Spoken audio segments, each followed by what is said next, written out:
coffee. Coffee with Tim Black. Yes, I am coffee. Coffee with Tim Black.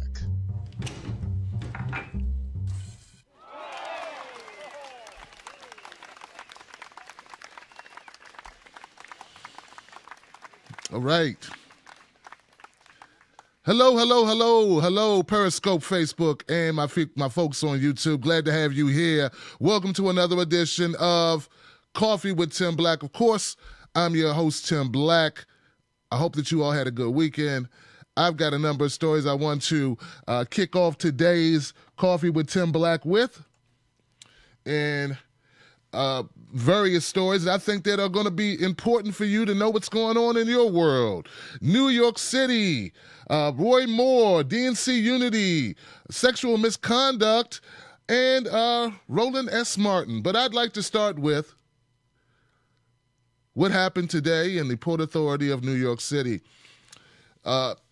Catastrophe was averted today in an obvious act of terrorism that occurred or could have occurred, a plot to take out people, a plot to kill, a plot to destroy.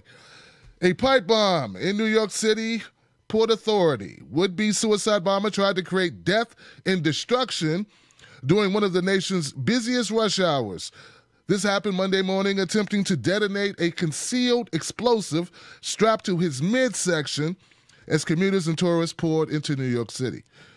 The 27-year-old Brooklyn resident, identified by the New York Post as Akaid Ullah, possessed a 5-inch pipe bomb attached to a hidden battery as he walked through the main entrance to New York City's subway system.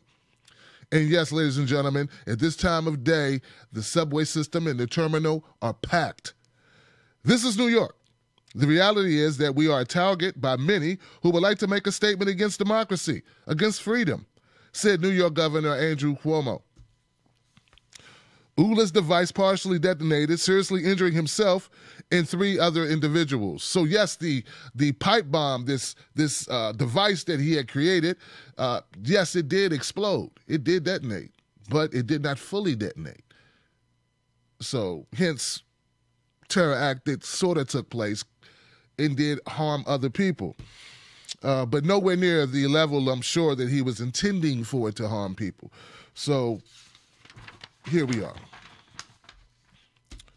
Now, what happened here? What was how did this unfold? How did they stop him? How did they prevent him from completing his mission totally?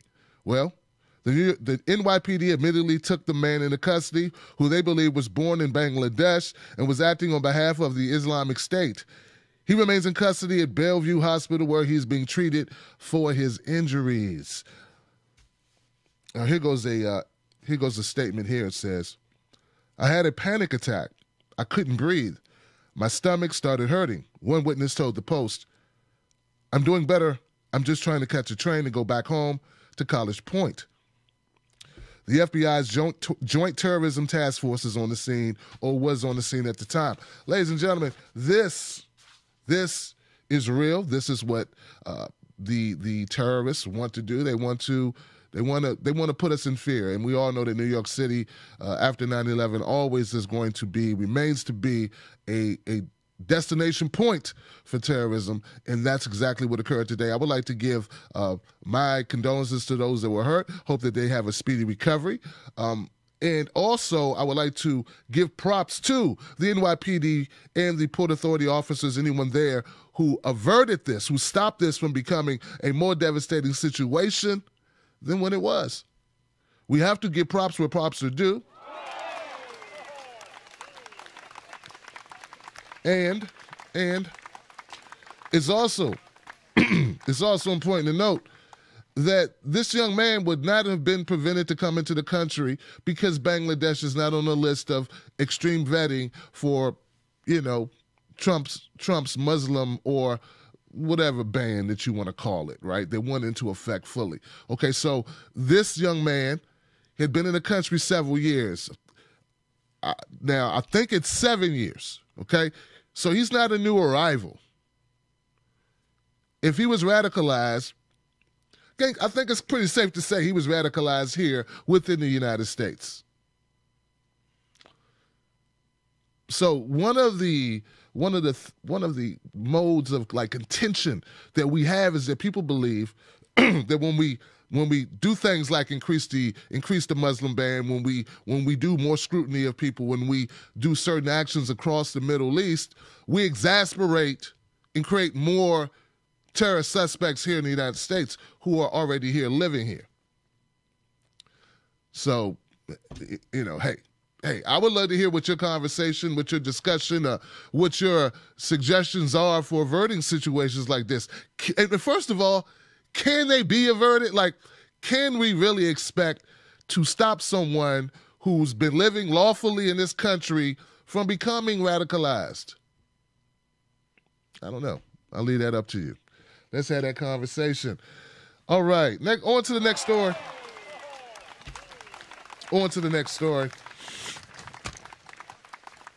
As the Alabama Senate race gets closer and closer, I think it's in a couple hours, there's a lot going on with this. Now, we know Roy Moore. We've talked about Roy Moore extensively. Hell, the whole world is talking about Roy Moore. He is the Republican nominee who's challenging Doug Jones in Alabama for the seat that was left vacant by Jeff Sessions, who we all know, Jeff Beauregard Sessions, granny from the Beverly Hillbillies, who's wreaking havoc. Okay, so I look, hey, I don't want to give you the impression that I don't have fire for Jeff Sessions, because I do.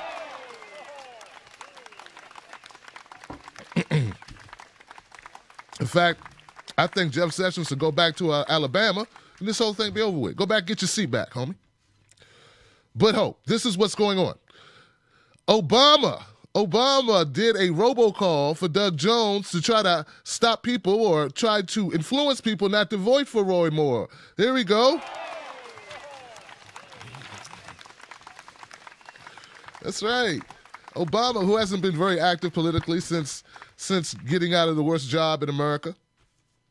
Former President Barack Obama is adding his voice to the Alabama Senate race, imploring voters to go to the polls Tuesday to reject the candidacy of Roy Moore as part of an aggressive effort by Democrats to try and counter President Donald Trump's full-throated endorsement of the controversial Republican candidate.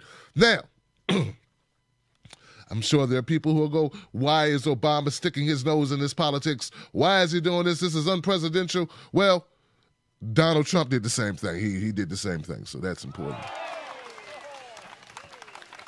Donald Trump's robocalls went out Friday, if I'm not mistaken. So it's robocalls from Trump, robocalls from Obama, and at the end of the day, they'll probably cancel themselves out, and we will probably end up having Roy Moore become the senator of Alabama. Well, what did Obama say in his robocall? This one's serious. You can't sit it out. Two Democratic officials familiar with the Alabama race tell CNN that Obama recorded the phone message in recent days at the very time Trump stepped up his own involvement in the campaign with the recorded message. Obama does not mention Moore by name. But he did say this. He said, Doug Jones is a fighter for equality, for progress. Doug will be our champion for justice. So get out and vote, Alabama. Get out there and vote, Alabama. That's what they want you to do.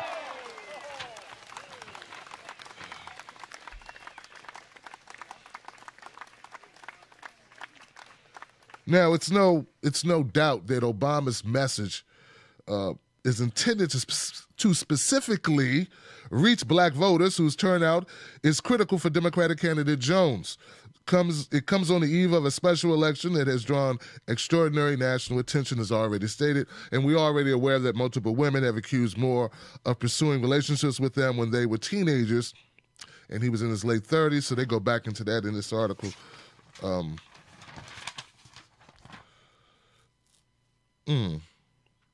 It's an open question whether Obama or Trump wield any influence on the race, but the dueling presidential messages underscore a fiercely competitive race in the Senate to give power to the Republicans. Republicans want to maintain power. The Democrats want to thwart that, and this is an important race, a very pivotal race. Now, I believe much of what we've been hearing over the last week or so has been strategic in order to set up the opportunity for Roy Moore not to win his race. And, hey, look, based on the allegations, I definitely do not support Roy Moore, not at all. Not at all. And but I do believe that if the people of Alabama, though I disagree with them, if they want Roy Moore to represent them in D.C., that's a shame, but there's nothing, absolutely nothing I can do, nothing we can do if that's who they choose. From my understanding, people of Alabama have already been well aware of Roy Moore's reputation. Some believe it, some don't. But Donald Trump's message is that conservatism, in order for conservatism to win, Roy Moore must win. So he's framing it not as an individual, not about Roy Moore, but more about the conservative movement, which I think is going to be powerful in Alabama, a very red state with very conservative views. So let me know what you think about this in the comment section, guys, ladies and gentlemen. My people, my people, my people. What you gonna do, what you gonna do. Let's move on to the DNC unity reform. Now, we know ever since the 2016 election, there has been much talk about uniting the Democratic Party. Part of the need to unite the Democratic Party was the large numbers of Dem exits that occurred after the DNC kneecapped Bernie Sanders, shut down polling stations, shrunk the number of debates. After even before the actual election day, okay, these are things that were done that no one is even doubting. No one can even have an argument for this being like conspiracy theory, for this being some type of hit job by independent media who want to get clicks. But this is what actual voters feel. People like myself and others who comment on the DNC's lack of transparency, lack of unbiased treatment of both candidates, and actually all candidates who ran. Martin O'Malley, Lincoln Chafee, Jim Webb, they all deserved an opportunity to run for a position within the Democrats. They ran as Democrats. They deserved a level playing field. So the Unity Commission is an attempt to shore up the fracture that was created by the actions of the DNC.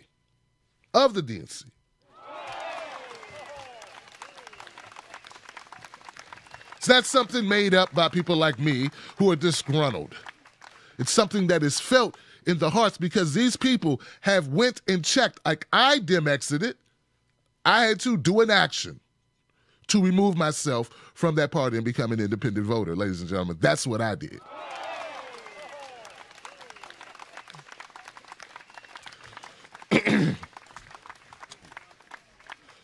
Because I don't think that I will not reward cheating. I don't reward cheating. All right, so anyway. With the Democratic Party's Unity Reform Commission now history, major political forces are entering a new stage of contention over the future of the party.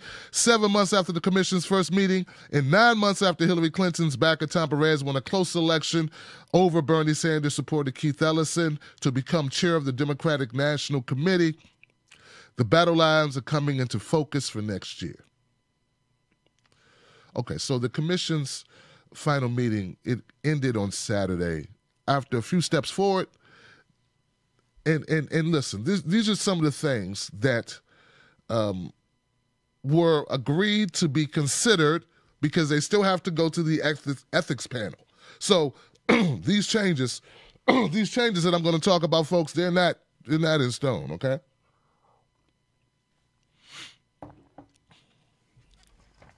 It still has to go before the Rules and Bylaws Committee, okay? Due to the grassroots strength of progressives, the recommendations from the commission will go to the Rules and Bylaws Committee, which was one of the DNC's decision-making bodies that Perez subjected to a purge 2 months ago. So while people are jumping up and down about, we're making headway with the Democratic Party, we're going to change them, we're going to force them to become a better party, and look, they came to the table and we're talking about it. Well, for any of those changes to actually take place, the people that get to decide what changes take place are all Hillary Clinton DNC people that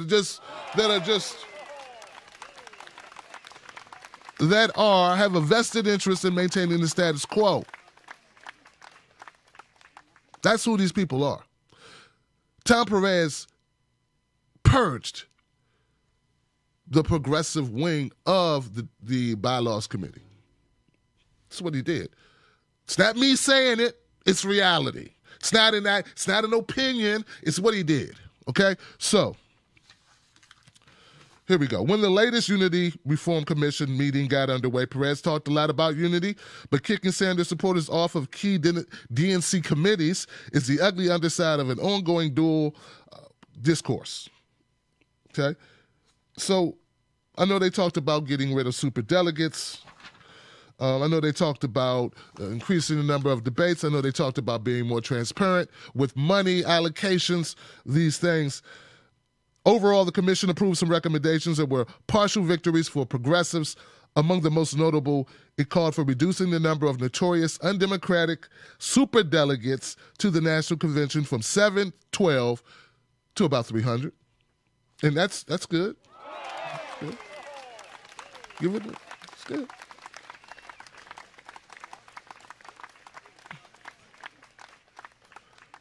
I would like to make note that the 300 number should be 0. That would be really good. I mean, that's how many the Republicans have.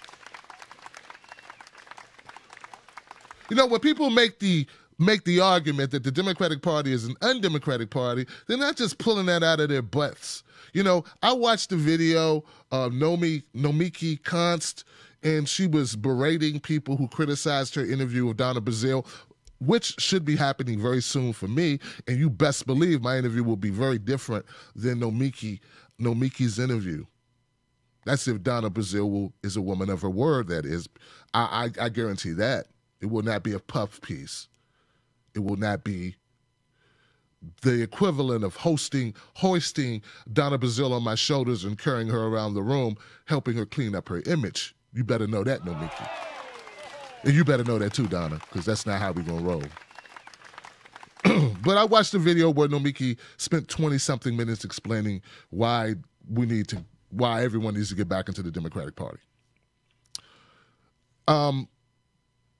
People can make, to say that the Democratic Party is undemocratic is not gaslighting. Superdelegates are very powerful within the primary system of the DNC. It does not exist on the right or within the Republican Party. It's an undemocratic process, a practice. The whole purpose of superdelegates is to take power away from grassroots activists, to make sure that an upsurgent, an insurgent candidate that the people want doesn't actually become a nominee. So that is an undemocratic process altogether itself. It's like, I don't even know how you make the claim that it's not. But anyway, let me keep going, because I could rant on this. I could keep ranting on it. But you want to preserve time, right? Now listen, they also agreed to somewhat improve transparency for the often dubious DNC contracts and high-paid consultants and vendors, while defeating sensible amendments by commission member Nomiki Konst, who spoke about notable clarity about the need to clamp down on financial conflicts of interest among DNC decision makers. So yeah, we want you to open up your books. I agree with Nomiki there. You should be transparent about where your money comes from. I say every show, and let me say it again, the Tim Black Show is not funded by the GOP. It's not funded by the DNC. It's not funded by RT or even TYT. It's funded by viewers like you.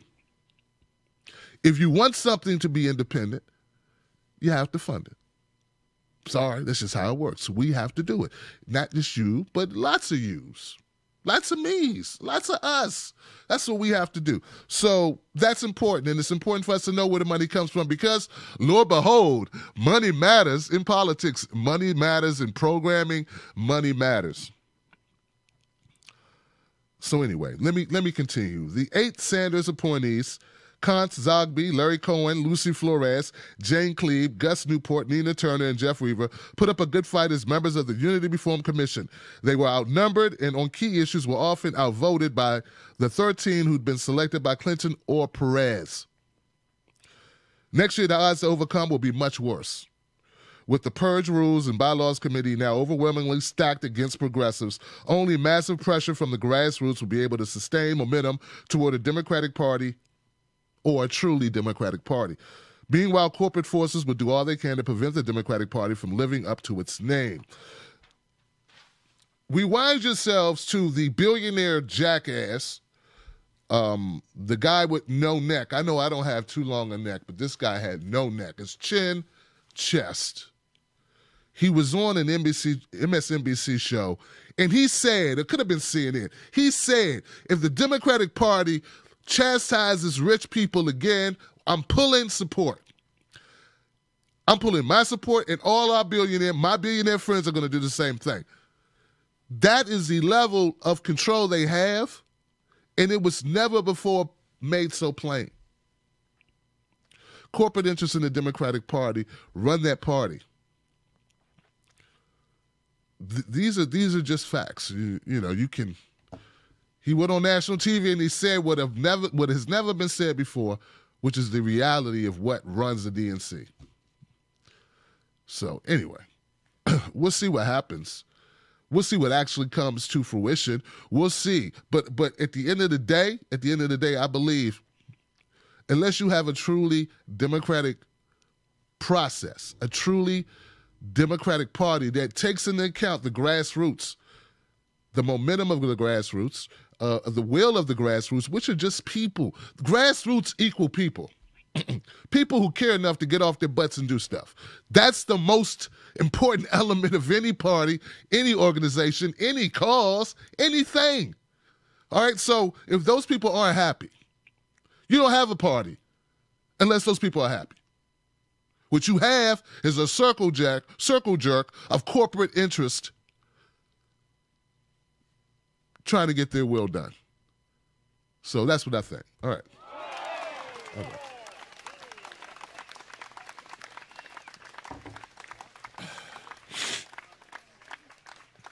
Lord.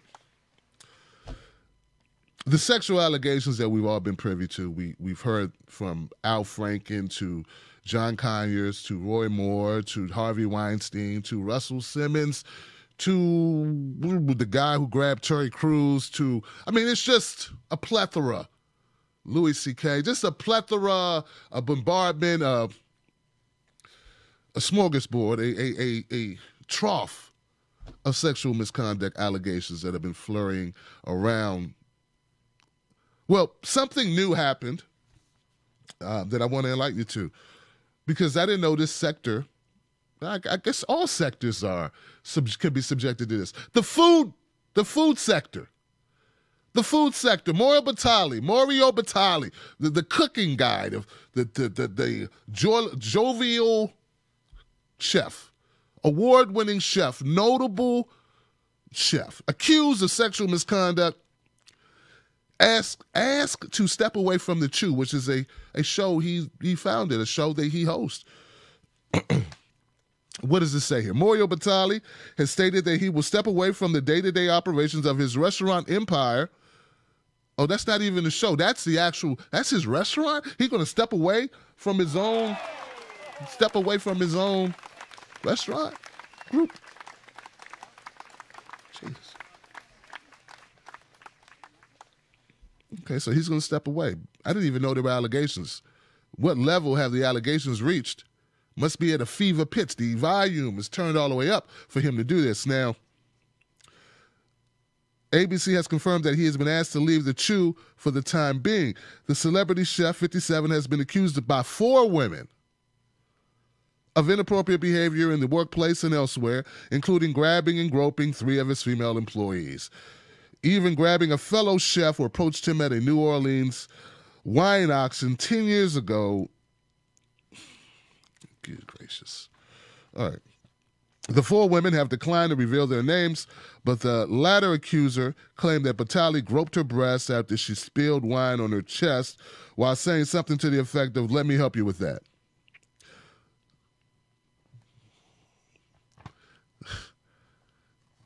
Perverted stuff, right? All right. The women also alleged that Batali had been under the influence of alcohol at the time, and that just prior to the incident, he came off as a creepy and icky. Creepy and icky. You know, creepy and icky are 2 words that whenever a woman uses them to describe you, sort of like the worst words in the English language that a woman can use to describe you. You know, pretty much anything else. I guess bigot, racist, rapist would be worse. But, I mean, adjectives, because those are nouns. Icky and creepy are like, that's the worst. Now, I don't agree with what John Oliver did to Dustin Hoffman in Tribeca, the Tribeca Festival. I don't agree with that. I think, particularly the way Oliver portrayed it. I don't know if you guys know about that, but John Oliver, he confronted Dustin Hoffman live on a symposium that people paid to come see, and he's like hit him, and the thing about it, most worst about John Oliver was he's like, I have to do this. I have to ask you this, you know, because I won't be able to sleep at night if I don't ask you to respond to allegations you've already responded to. And then proceeded to talk and make that the focal point of why people came out that day. So I don't agree with that, okay? But I want people to also frame this, like Mario Batali and anyone else. When you listen to these allegations, do yourself and everyone else the decency of imagining this is your sister or your mother or your wife or your daughter, okay? So let's frame it that way. Gentlemen, let's frame it that way. Because only then are we going to make this real to ourselves. Okay? You have to make it real to yourself to feel the outrage and the disgust of it. And then, like, you know, at least then you can imagine the way you should feel, the way I think you should feel, the way the women feel. Yeah, that's the best way to put it, because who cares what I want you to feel, right? All right? But just imagine what the women feel if it's true. And then how do we proceed from that? I would also like to say, I don't believe that, because we know, in my opinion, what started this avalanche and what started the purge of these people who are alleged, and some of these people admit to what they've been accused of doing, so that's another important point to this. Some of these people admit, like, they're not even denying anything, is I do not believe that Harvey Weinstein, the fact that they allowed this story to come out, but people have been trying to tell the story of Harvey Weinstein for years. I don't believe that the decision to make this become public for public consumption was done in our favor. I don't think it was done to help women. There's something else going on here. That's what I believe. So that doesn't mean I don't want people to be punished for what they've done. That doesn't mean I don't want people to have to be shamed or held accountable for their actions. I'm just always looking for, like, what's really going on, because I just don't trust that they care about women that much. I'm serious, man. That's just me, man. I'm skeptical like that way, you know?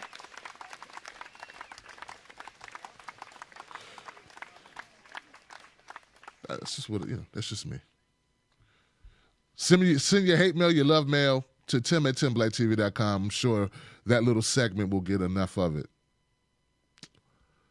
Roland Martin. He is a show host, a journalist. And a lot of people know who Roland Martin is, right? You know who Roland Martin is. He's the one. He's the anchor for TV. He was the anchor for TV One guy. You know, he's been on CNN. He's made numerous appearances. He's been in the business for at least a couple decades, if not longer. Roland Martin's popular news show has been canceled. The talk show, specifically aimed at black viewers, will air its final episode on December 21. So let's get at a boo.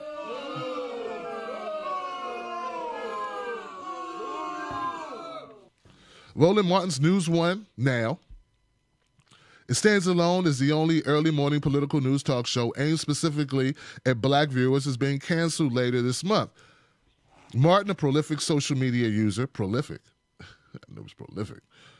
I mean, I guess you could say prolific if you compare him to somebody who's just a casual user. Confirmed the news in a tweet Wednesday night telling followers that the sad news is true and that the final live show would air December 21st. Martin's show was unique in large measure because of the host's outsized personality and reputation. Who wrote this? Think Progress. Okay, Think Progress wrote this. Okay, so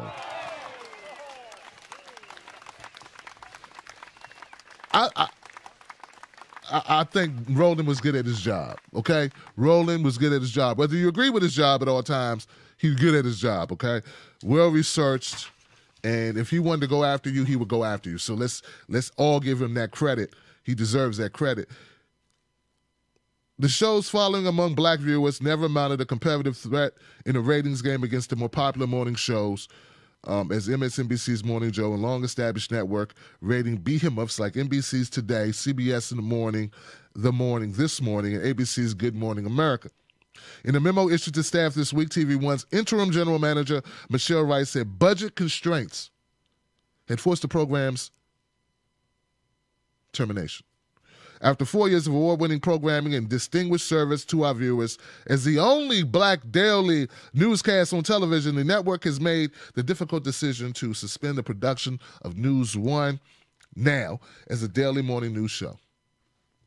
Rice hinted that Martin would continue to have a presence on the cable news show or channel, while we will continue our long-standing partnership with Roland Martin to ensure his important voice can be heard across all Urban One platforms. Examining issues of importance to the black community, we regret this decision adversely affects several of our valued colleagues whose positions will be eliminated with the suspension of the show. So a lot of people will lose jobs.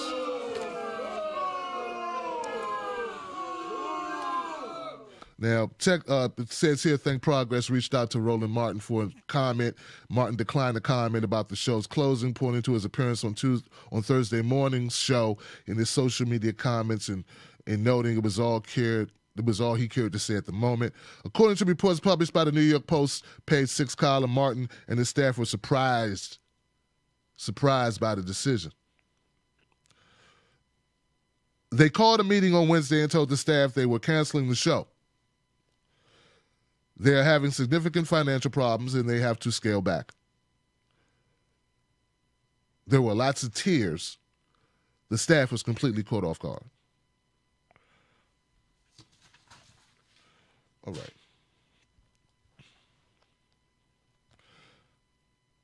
My phone locked up on me. It's nice.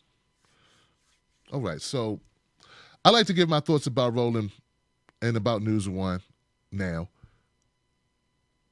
It's important to have black people tell their stories because we come from a distinct vantage point as a position, as a certain history in the United States.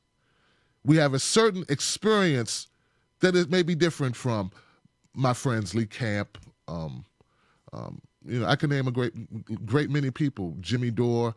These are my friends. These are my colleagues. My experience in this country, my upbringing, the environments that I've lived in, raised as a middle class and lower middle class, and sometimes poorer, I should say, individual and a black man in the United States matters. My vantage point will be slightly different, and I think it's important for black people to have their stories told, to have certain issues that impact them in a specific way. I feel the same way about women. I feel that women should tell stories about women. And that doesn't mean I'm a segregationist. I just believe that women will have a certain vantage point on certain issues that are important to be expressed to women, and also to men and women.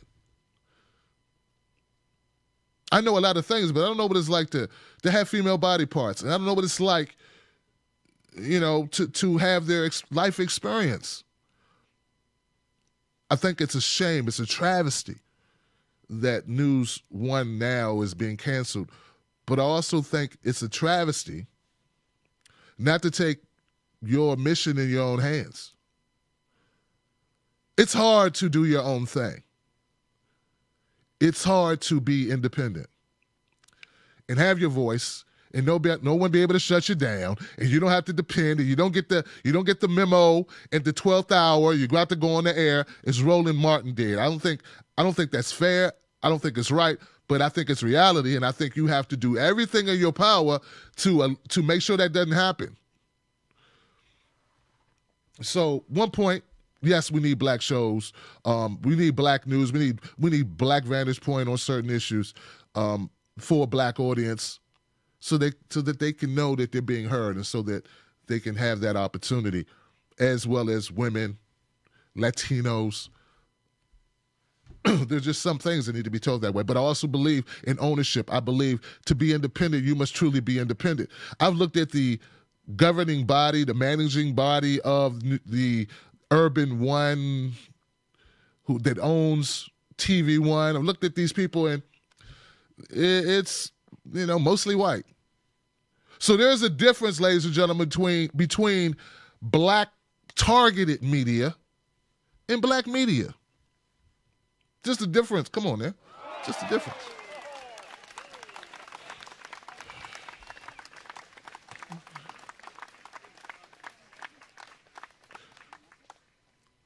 The only way to deal with this, I think, is for people to step up.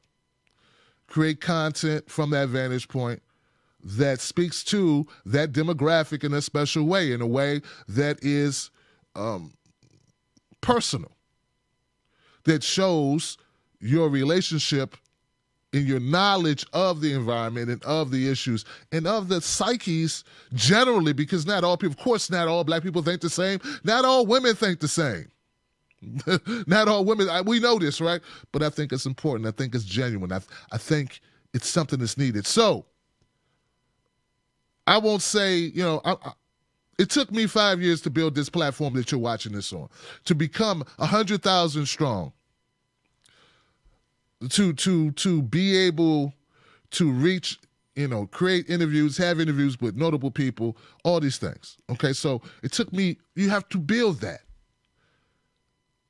And I'm glad I did it. So what I'm going to do, let's not belabor the point. I'm launching a new show. It's called Today's Black Word. Today's Black Word.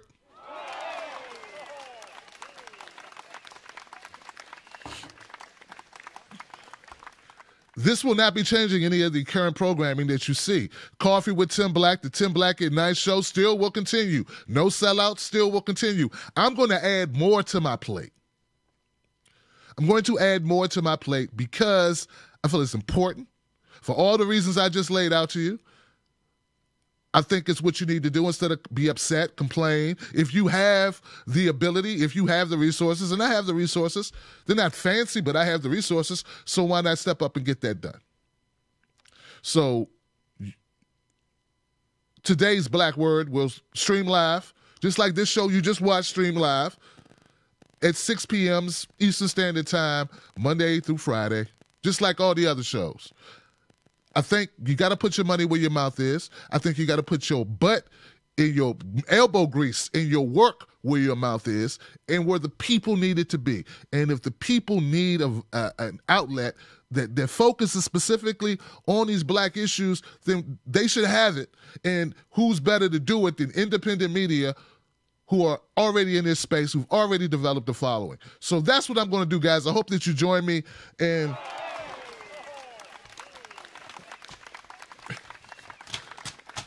I'm looking forward to doing it. So Look, I wish Roland Martin the best. I hope that I know that Roland Martin's going to be fine. He's going to appear on MSNBC or CNN or in some other iteration on TV One. They already said that. Now, the real casualties of this are the viewers. And let's keep it real. If you take a morning news show and you move it from 9 a.m. on the East Coast, which is already probably too early because it's 6 a.m. on the West Coast. If you did move that show to 6 a.m. on the East Coast, now people got to get up at, 4 a.m. or 3 a.m. to watch it on the West Coast? Well, then let's just say your actions show that you don't give a damn about that show, man. You don't care. That's why I started streaming my show after 2 p.m. on the East Coast so that it would be at a reasonable time on the West Coast, and then my 6 o'clock show will be at 3 o'clock, and then my 9 o'clock show is at 6 o'clock on the West. So you understand what I'm saying? Because I control that. All right. Look, man, I ain't falling for no banana in my tailpipe. So what I'm basically saying is, in essence, I don't know how committed they were to making News One a very successful show to begin with if you give it a time slot that sucks. All right. Now we get to the part of the show which I call one-liners, where I give you updates on certain issues one line at a time. Seema Hernandez. She is challenging Ted Cruz for the Senate in Texas, and she was on my show last week, and she had a benchmark to reach so that she could be on the ballot against Ted Cruz, and she did reach that benchmark, and she will be on the ballot. Yes, she will be on the ballot. So, Seema, congratulations to you. I'm glad I was a part of that. I'm happy. I feel good that you will have an opportunity to have your voice heard. And look, give the penguin hell. Give him hell. Give Ted Cruz hell. He deserves hell. He deserves it. He deserves all the pushback in the world, and I wish you the best. Tonight, 9 p.m. Eastern Standard Time, No Sellouts, special edition. Elizabeth Voss from Disobedient Media will be on my show. She is my guest. And I look forward to discussing with her a very important article that she recently published on Disobedient News that I think is phenomenal. I think it's heart-wrenching. I think it's important. I think you need to hear about it. It's about human trafficking. And well-researched, well-sourced article outlining what's going on in this world that we need to deal with. Other than that, guys, that's it. I want to thank you all for tuning into the show. Remember, if you want to become a member of my Wolfpack, go to TimBlackTV.com, owned and operated by what? By me, this guy right here. No secret money, no dark money, none of that stuff, whatever. No influence from anyone, no board of directors or people who are not progressive or not black or not human or whatever. Whatever, you know? So just this guy. It's very transparent. If you appreciate that and you value it, well, hey, kick in a couple dollars, to keep the guy running and keep the show on the road. That's it, I'll see you tonight. I want you all to, take care, be safe. Once again, shout out to the NYPD and all those who pitched in, the first responders who pitched in New York City, the Port Authority, to thwart what was definitely intended to be a more catastrophic action than it was. So we give props where that's due. And with that, guys, I'll see you in a few hours. I don't have a lot of money, but I have time, and I will use my time to spread the word on issues I think that matter and that are relevant. Oh, and what's important is, please send your story ideas to Tim@TimBlackTV.com. Tim@TimBlackTV.com. Send your story ideas. Look, part of this job is getting stories that matter to the people. So I need your help doing that. Like, who can tell me what's more important to you than you? And I don't expect everyone to be able to do that because it's sort of like my job to inform you. But if you're on top of this stuff and you know what's going on and you run across stories you would like your community to know about, that you think your cousins, your brothers, your fellow activists, or the public at large need to know about it, please send that to me. so that I can put that out to the world. That's it. I love you guys. I'll see you soon. Coffee. Coffee with Tim Black. Yes, I am. Coffee. Coffee with Tim Black.